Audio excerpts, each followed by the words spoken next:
National Family Planning Month ngayong Agosto ay hindi lamang tungkol sa pagbibigay ng awareness. Ito po, higit sa lahat, ay tungkol sa pagbabago ng asal o behavioral change ng ating mga mamamayan. This year's 2025 Philippine Family Planning Month theme highlights the urgency of building informed choices for a more secure future. Today, we gather to officially open the Family Planning Month 2025 celebration with the theme, Panalo ang Pamilyang Planado. Tara, usap tayo sa family planning. Let us use this celebration to talk, to listen, and to share. Usap tayo sa family planning.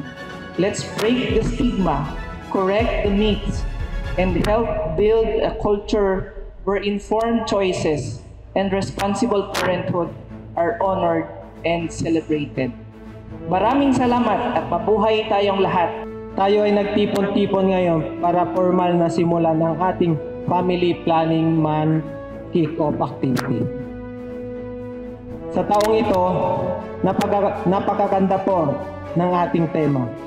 Pangkalahatang pananagutan, Pamilyang Planado.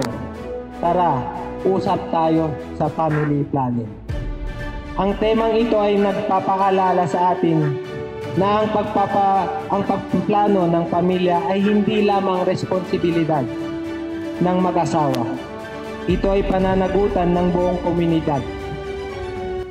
Sama-sama nating tulungan ang bawat pamilya na magkaroon ng isang pamilyang planado, kung saan ang bawat miyembro ay nabibigyan ng sapat na atensyon, pangangalaga, at pagkakataong umunlad.